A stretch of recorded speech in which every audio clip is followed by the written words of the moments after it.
Hey guys, this is Jazz from Manifestation Talks with Jazz and I welcome you all to my channel. This channel is all about manifestation, spirituality, law of assumption and understanding consciousness. So आज हम जिस topic के बारे में बात करने वाले हैं वो बहुत ज़्यादा इस टाइम पे कन्फ्यूज़न से भरा हुआ है बिकॉज बहुत सारी वीडियोस हैं जिसमें लोग बोलते हैं क्या हमें नर्वस सिस्टम को हील करके रखना चाहिए अपनी मैनिफेस्टेशन के लिए, या क्या अगर हम लोग अपनी हीलिंग जर्नी कंप्लीट नहीं करेंगे तो हम मैनिफेस्ट नहीं कर सकते अपने डिज़ायर्स, या आपको अपने सारे ट्रॉमास को हील करके रखना ज़रूरी है तभी आप जाके कुछ मैनिफेस्ट कर सकते हो, अदरवाइज आपकी लाइफ में आपके डिज़ायर्स नहीं आएंगे. So in today's video we are going to address all these doubts, so make sure to watch it till the end and जो भी आपके डाउट्स होंगे आप मुझसे कमेंट बॉक्स में पूछ सकते हैं. So let's start with the video. So first of all जो पहला डाउट है कि अगर हमारा नर्वस सिस्टम हील नहीं है तो क्या हम अपने डिज़ायर्स को मैनिफेस्ट नहीं कर सकते. So the answer is no, because आपका नर्वस सिस्टम आपकी फिजिकल बॉडी का पार्ट है, राइट, एंड आपकी फिजिकल बॉडी आपकी 3D रियलिटी का पार्ट होती है. And as per law of assumption 3D circumstances matter नहीं करते हैं एंड सर्कमस्टांसेस जो भी 3D में चीज़ें चल रही होती हैं उनका कोई भी लेना देना नहीं होता आपकी मैनिफेस्टेशन से. जो आपकी मैनिफेस्टेशन होती है वो आपके सबकॉन्शियस माइंड की वजह से होती है सिर्फ, एंड आपकी इमेजिनेशन की वजह से होती है. सो अगर आपका नर्वस सिस्टम रेगुलेटेड या हील्ड नहीं है तो उसका आपकी मैनिफेस्टेशन पे, आपके डिज़ायर्स का, आपके आउटकम पे कोई भी इफेक्ट नहीं पड़ता है आपकी लाइफ में. लेकिन क्या आपको नर्वस सिस्टम हील करके रखना चाहिए? डेफिनेटली करके रखना चाहिए बिकॉज उसके और भी बहुत सारे बेनिफिट्स हैं, बस इसका डायरेक्ट लिंक मैनिफेस्टेशन से, आपके डिज़ायर्स के आउटकम से नहीं होता है.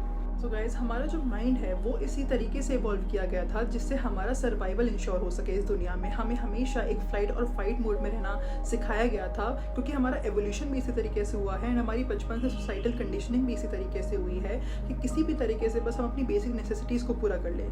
बट जब कोई भी इंसान अपने कंफर्ट जोन से बाहर जाके किसी चीज़ को डिज़ायर करता है तो वो चीज़ उसके नर्वस सिस्टम के लिए, उसके माइंड के लिए, बॉडी के लिए बहुत न्यू होती है, बहुत न्यू एक्सपीरियंस होता है.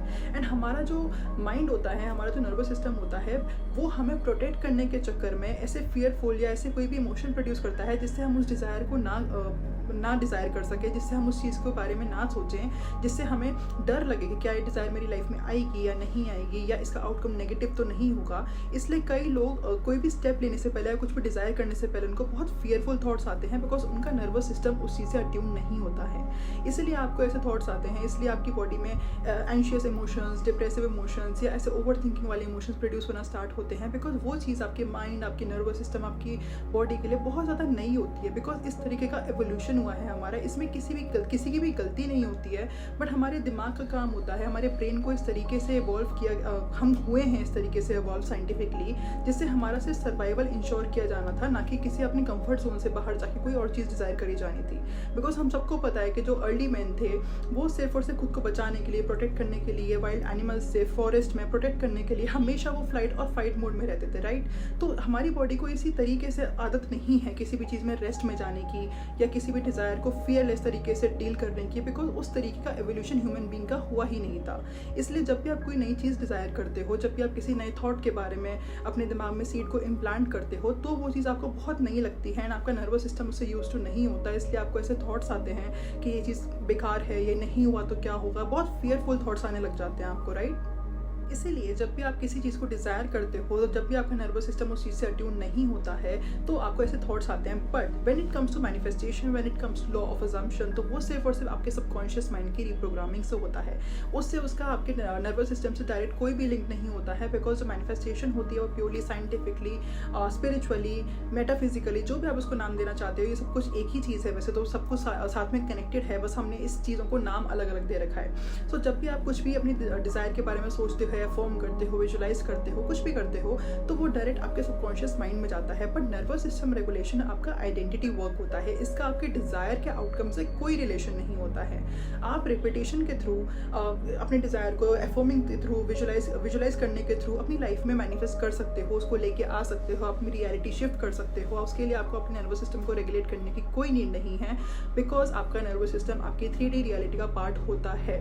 बट इसे रेगुलेट क्यों करके रखना चाहिए? बिकॉज ये आपके आइडेंटिटी वर्क को स्ट्रॉन्ग करता है, ये आपको एक नया इंसान बनने में हेल्प करता है। जब आपके डिज़ायर आपकी लाइफ में मैनिफेस्ट हो जाते हैं तो ये चीज़ आपको उनको रखने में, अपने पास सस्टेन करने में हेल्प करती है।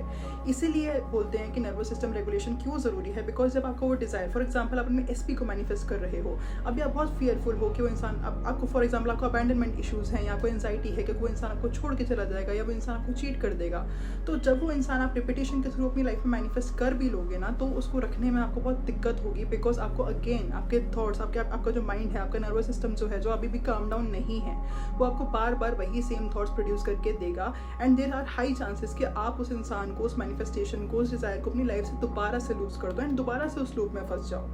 इसलिए आपका नर्वस सिस्टम आपके आइडेंटिटी वर्क में, आपके सेल्फ कॉन्सेप्ट में बहुत ज़रूरी है, बिकॉज ये आपको एक बहुत ही स्ट्रॉन्ग एंड लिमिटलेस एंड आपकी आइडेंटिटी को ये इतना ज़्यादा स्ट्रॉन्ग बना देता है कि आपका सेल्फ कॉन्सेप्ट एकदम अनशेकेबल हो जाता है। चाहे वो आपको डिज़ायर आपकी लाइफ में जल्दी आए या डिले हो, बिकॉज मैनिफेस्टेशन तो होगी। अगर आपने कोई चीज़ डिज़ायर करी है, अगर आप उसमें परसिस्ट करते जा रहे हो तो वो डेफिनेटली आपको मिलके रहेगी, इसमें कोई डाउट नहीं है। बट वो आपके ऊपर है कि क्या आप उस डिज़ायर को, उस आउटकम को सस्टेन कर पा रहे हो without any fear, without any doubt, without any negative thoughts. तो इसलिए बोला जाता है कि नर्वस सिस्टम को रेगुलेट करके रखना चाहिए, ताकि आपको इन जनरल लाइफ में ना ही एंजाइटी हो, ना ही कोई ओवर थिंकिंग हो, ना ही आप परेशान हो, ना ही आप फ्लाइट या फाइट मोड में रहो।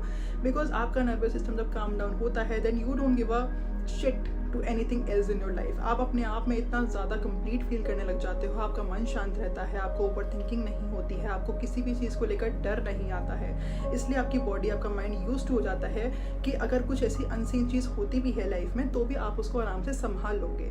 बट इसका मैनिफेस्टेशन से कोई भी डायरेक्ट लिंक नहीं होता है। अब बात कर लेते हैं कि नर्वस सिस्टम को रेगुलेट करना कैसे है, ऐसी कौन सी चीज़ें हैं जो हम अपनी डेली लाइफ में प्रैक्टिस कर सकते हैं, जिससे हमारा नर्वस सिस्टम बहुत ईजिली हील हो जाए, जल्दी से हो जाए एंड हमारी माइंड, बॉडी, सोल भी बहुत हेल्दी वे में लाइफ जी सके हम लोग। नर्वस सिस्टम को हील करने का सबसे ज़्यादा आसान तरीका है ब्रेथ वर्क करना। Breath work means deep breathing करना, या अगर आपको प्राणायाम की प्रैक्टिसेस जैसे अनुलोम विलोम, जैसे कपालभाति, या फिर अगर आप योगा करते हो, आप वर्कआउट करते हो, अगर आप नेचर में वॉक लेने जाते हो, या आप डीप ब्रीदिंग प्रैक्टिसेस करते हो, या आप जर्नलिंग प्रैक्टिस करते हो, इससे आपका नर्वस सिस्टम बहुत कूल डाउन रहता है। बिकॉज बेसिकली आपने कभी सोच के देखा आपको एंजाइटी होती क्यों है? वो एक आपकी बॉडी में एक्स्ट्रा एक्यूमुलेटेड एनर्जी होती है। आप उस चीज़ को लेकर परेशान होते हो, उस चीज़ को जो आपकी प्रेजेंट रियलिटी में हुई भी नहीं है, या तो आप किसी पास्ट के बारे में सोच रहे होते हो, या आप किसी फ्यूचर आउटकम को लेकर डरे हुए होते हो। इसलिए आपका दिमाग बहुत सारे सिनेरियोस क्रिएट करता है, उसके बेसिस पे बॉडी में बहुत सारे हार्मोन्स प्रोड्यूस होते हैं, बॉडी में पसीने आने लग जाते हैं, बॉडी शिवर करने लग जाती है, बहुत सारे ऐसे सिम्टम्स होते हैं एंजाइटी के, राइट? तो एंजाइटी भी एक टाइप की एक्यूमुलेटेड एनर्जी है आपकी बॉडी में, जिसको आपको डायरेक्ट करना है बस। बिकॉज एनर्जी की कोई फॉर्म नहीं होती है, एनर्जी का कोई नेम नहीं होता, बस एनर्जी होती है, वो किसी भी फॉर्म में आपकी लाइफ में आ सकती है। एंड ये आपका काम है कि आप उसको सही डायरेक्शन दो। आप अगर आपको बहुत गुस्सा आ रहा है, then try lifting out weights, try doing yoga, try doing deep breathing work. आपने कभी नोटिस किया है कि जब आप गुस्से में होते हो तो आपकी जो ब्रीदिंग होती है वो कितनी ज़्यादा स्ट्रॉन्ग हो जाती है, आपका हार्ट जो होता है वो कितना ज़्यादा पंप करने लग जाता है तेज तेज। तो that all comes to breathing practices.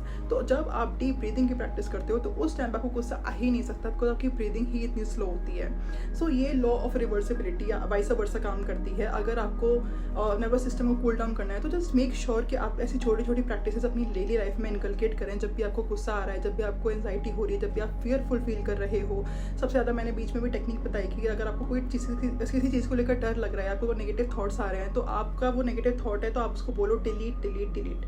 तो आपका माइंड एक कंप्यूटर की तरह वर्क। धीरे धीरे जब आप इस प्रैक्टिस को अपनी डेली लाइफ में लेके आओगे, 10 से 15 दिन अगर आप इस चीज़ को प्रैक्टिस करते हो, तो आप खुद देखोगे कि आपकी एनर्जी कितनी ज़्यादा स्टेबल हो चुकी है, आपका नर्वस सिस्टम, आपका माइंड, आपकी बॉडी कितनी शांत हो चुकी है। अगर 3D में कोई ऐसा सर्कमस्टेंस आता भी है जो आपको पसंद नहीं है, या आपको किसी चीज़ से आप जिस तरीके से पुराने तरीके से रिएक्ट करते थे उस तरीके से नहीं कर रहे हो, तो ये बहुत अच्छी सिचुएशन हो जाती है। बिकॉज अब आपकी मैनिफेस्टेशन जर्नी बहुत ईजी हो चुकी है, बिकॉज आपने 3D पे रिएक्ट करना ही बंद कर दिया है, बिकॉज आपका नर्वस सिस्टम काम डाउन हो चुका है एंड आप अपने आप पे ट्रस्ट करने लगे हो कि ठीक है, अगर ये चीज़ अभी नहीं हो रही है तो इन फ्यूचर ये चीज़ मुझे मिलके रहेगी, चाहे कुछ भी हो जाए। तो बेसिकली नर्वस सिस्टम हील करना इसलिए ज़रूरी है, बट जैसा मैंने आपको बताया इसका डायरेक्ट कोई मैनिफेस्टेशन से लिंक नहीं होता है, वो सिर्फ और सिर्फ सबकॉन्शियस माइंड का काम होता है। सो आई होप आपको ये चीज़ समझ आई होगी कि आपको नर्वस सिस्टम हील करके रखना ज़रूरी है, एंड वो ना कि सिर्फ मैनिफेस्टेशन के लिए बट एक अच्छी हेल्दी लाइफ के लिए। आपकी एक अच्छी हेल्दी बॉडी रहे, आपका माइंडसेट अच्छा रहे, आप पॉजिटिव रहें हमेशा लाइफ में, एंजाइटी, डिप्रेशन, ओवर थिंकिंग जैसी चीज़ों से बिल्कुल दूर रहें, आप एकदम खुश रहें, डेली लाइफ में पीसफुल फील करें, तो ये चीज़ इसलिए ज़रूरी है। ठीक है, अगर आपको कोई भी डाउट है तो हम मुझसे कमेंट से पूछ सकते हैं। तब तक अपना बहुत सारा ध्यान रखिए and make sure to ensure all these practices in your daily life. इनको अपनी लाइफ में इनकलकेट करिए, प्रैक्टिस करिए, अपना बहुत सारा ध्यान रखिए। मैं मिलती हूँ अगली वीडियो में। Thank you so much.